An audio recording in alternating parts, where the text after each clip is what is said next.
नमस्कार दोस्तों, blender Hindi channel पर आपका स्वागत है। दोस्तों, पिछले वीडियो में हमने आपको ऑब्जेक्ट के ओरिजिन के बारे में बताया था, उसे कैसे मूव करना है, कैसे रीसेट करना है, ये बताया था। इस वीडियो में हम आपको ग्लोबल और लोकल एक्सिस के बारे में बताएंगे और उनके बीच में डिफरेंस क्या है ये बताएंगे।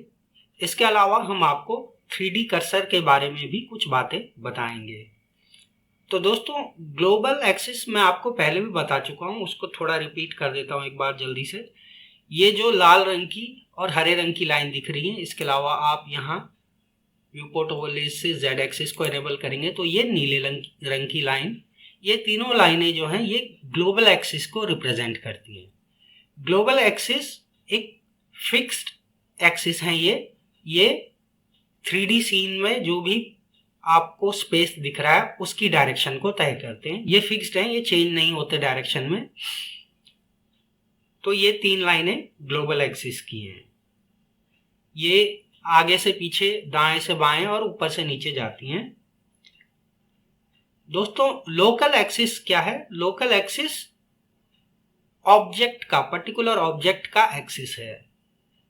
ये उस ऑब्जेक्ट की ओरिएंटेशन को तय करता है। ये 3D स्पेस की ओरिएंटेशन को तय नहीं करता है। जो भी आपका ऑब्जेक्ट है उसका अलग अलग लोकल एक्सिस हर ऑब्जेक्ट का होता है। तो ऑब्जेक्ट की ओरिएंटेशन लोकल एक्सिस पे डिपेंड कर सकती है। लोकल एक्सिस अभी हमें दिखाई नहीं दे रहा है।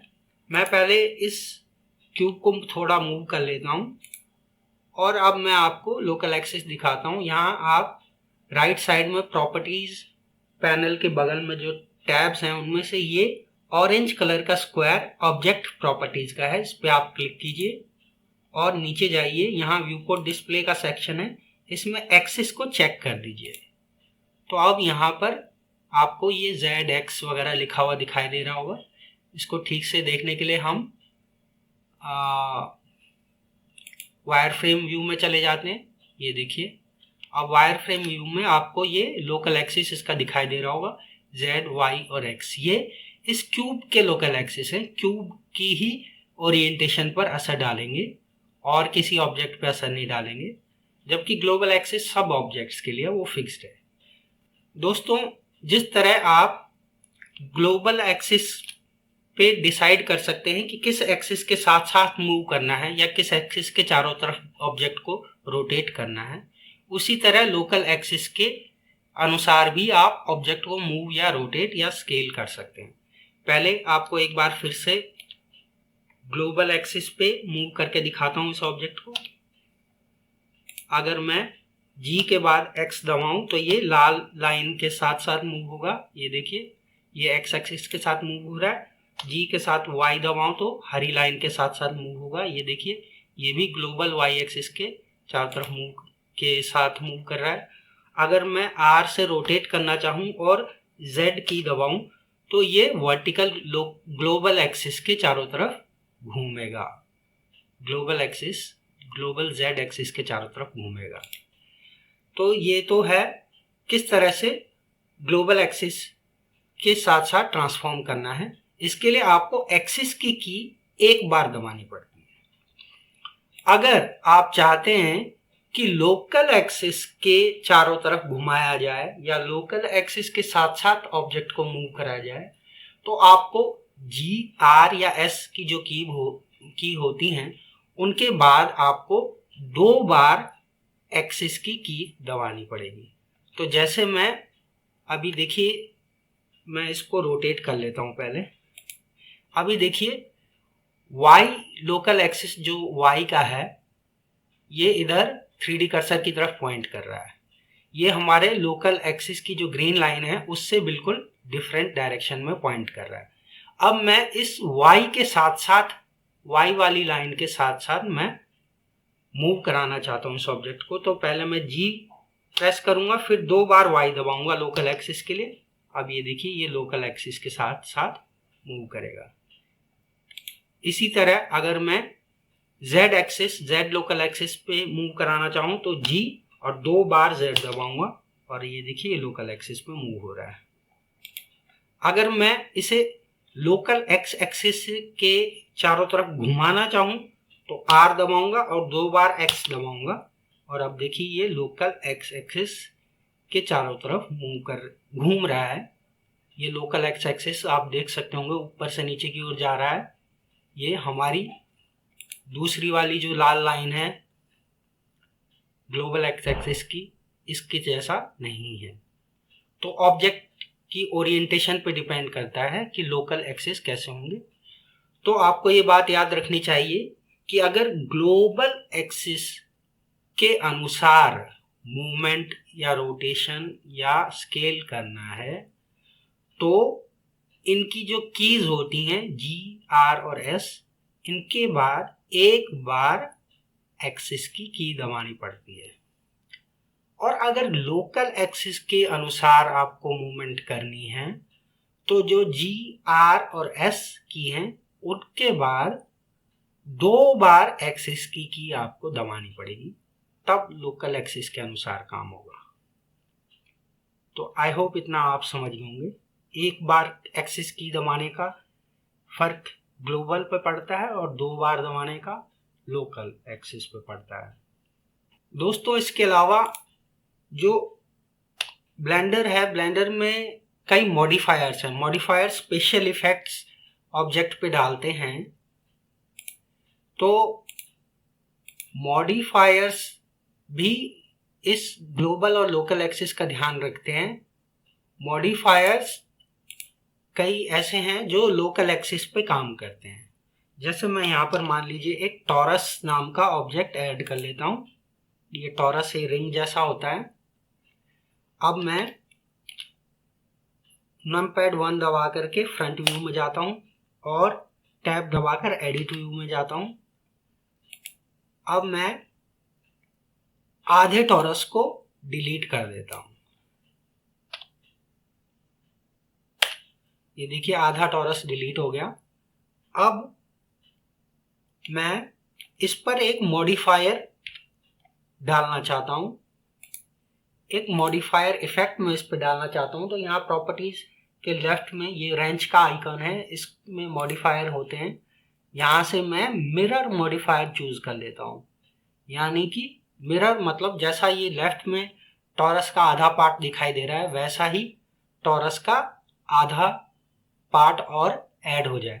लेकिन पहले मैं इसको टॉरस को रोटेट कर लेता हूँ थोड़ा, ताकि असर आपको पता चल लगे। तो अब मैं मॉडिफायर ऐड करता हूँ, मिरर मॉडिफायर। तो ये देखिए बिल्कुल एग्जैक्ट उसका जो रिफ्लेक्शन है वो दूसरी साइड ऐड हो गया है।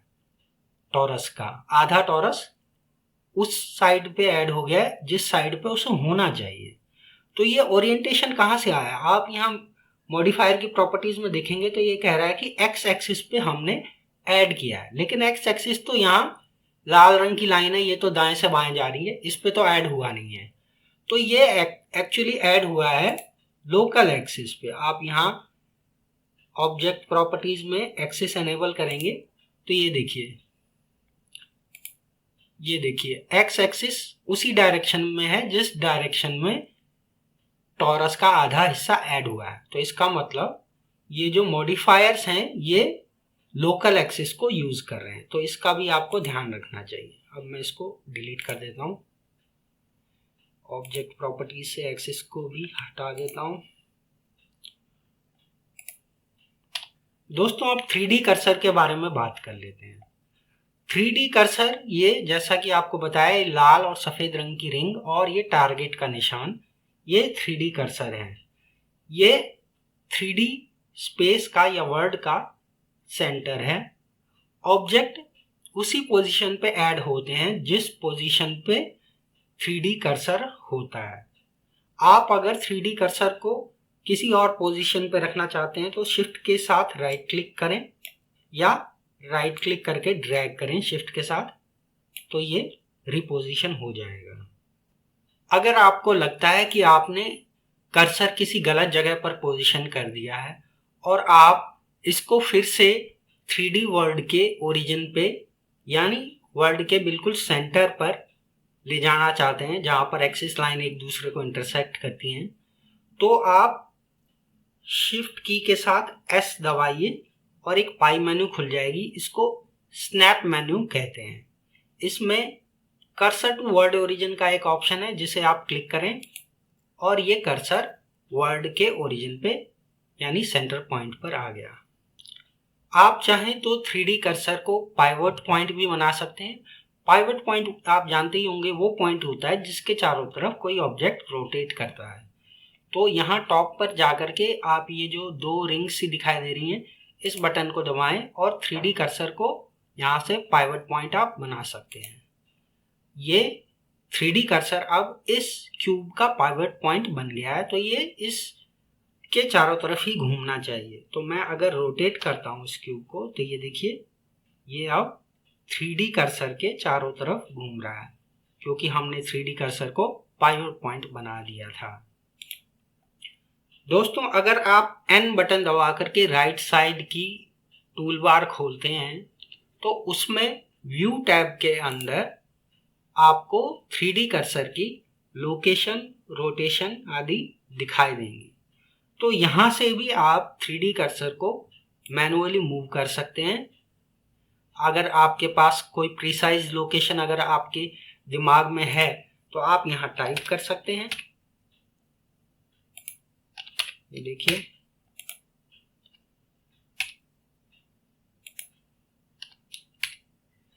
और रोटेट भी आप इसको कर सकते हैं। अब ये 3D कर्सर की रोटेशन क्या है और इसका क्या फर्क पड़ता है, तो ये भी काफ़ी इम्पोर्टेंट चीज़ है जो कई बार आपके काम आ सकती है। देखिए, जैसे पहले मैं इसे यहाँ पर ले जाता हूँ 3D कर्सर को। अब मान लीजिए कि मैं एक प्लेन ऐड करता हूँ यहाँ पर, सिंपल प्लेन। तो यहाँ पर लेफ्ट में बॉटम के पास एक आपको पैनल दिखाई देगा।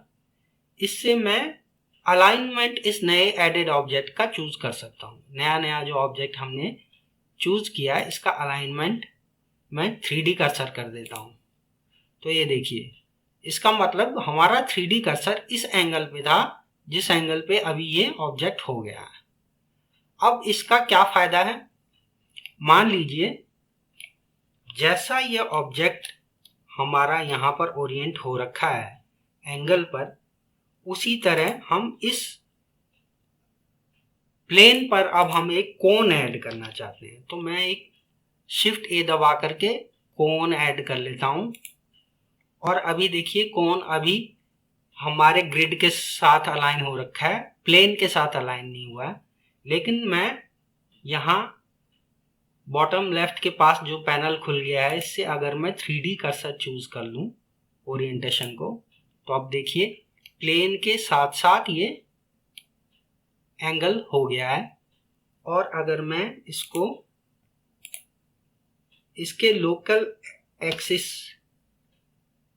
Z एक्सिस के साथ मूव करूं, तो ये देखिए अब हमारा कोन बिल्कुल परफेक्टली अलाइन हो रखा है उस प्लेन के साथ। ठीक है, तो ये काम वैसे बिना 3D कर्सर के पॉसिबल नहीं था, बहुत मुश्किल होता, मैनुअली करना पड़ता हमें और एग्जैक्ट करने के लिए बहुत लंबा टाइम लगता। लेकिन 3D कर्सर हमारे पास है, इसलिए हम जो स्लैंटेड प्लेन्स हैं, स्लैंटेड कोई भी सरफेस है, उस पर हम एग्जैक्टली पोजीशन कर सकते हैं अपने ऑब्जेक्ट्स को। तो ये 3D कर्सर का जो एंगल था उस पर डिपेंड किया हमारे प्लेन का एंगल, और उसी पे प्लेन के एंगल पे डिपेंड किया हमारा ये कोन का एंगल। तो इसलिए 3D कर्सर की रोटेशन भी काफ़ी इम्पोर्टेंट चीज़ है।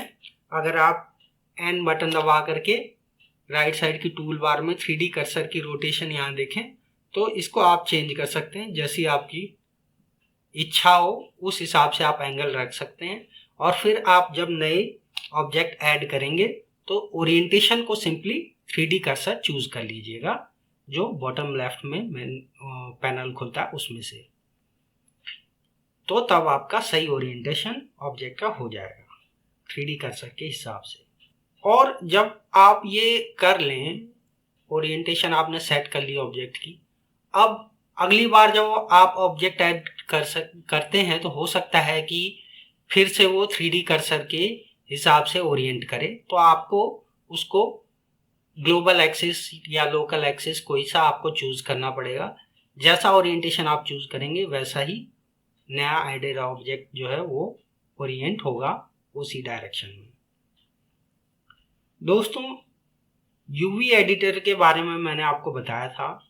यूवी जो होती हैं वो और कुछ नहीं है बल्कि हमारा जो ऑब्जेक्ट है उसको खोल दिया गया है। 3D ऑब्जेक्ट का 2D मैप बना दिया गया है, 2 डायमेंशनल मैप, ताकि उस पर हम फिर टेक्सचर मटेरियल वगैरह अप्लाई कर सकें।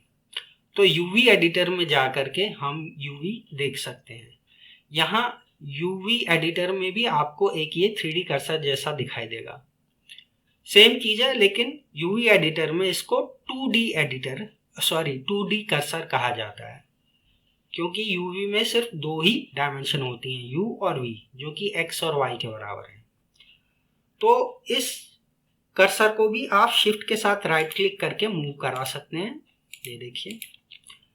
और इसको आप पाइवट पॉइंट भी बना सकते हैं ऊपर से। यहाँ पर ये जो टारगेट का निशान है, इससे 2D कर्सर को पाइवट पॉइंट बना सकते हैं। और आप जब इन यूवीज को सेलेक्ट करके रोटेट करेंगे तो ये पाइवट पॉइंट के चारों तरफ ही रोटेट होंगी। तो ये भी ऑप्शन हमारे पास है जो कि यूवी एडिटिंग में काम आता है, ये कर्सर। तो दोस्तों, ये वीडियो आपको कैसा लगा इसके बारे में कमेंट ज़रूर कीजिएगा, और अगर आपको पसंद आया हो तो लाइक, सब्सक्राइब और शेयर ज़रूर करें। मिलते हैं अगले वीडियो में, तब तक के लिए नमस्कार।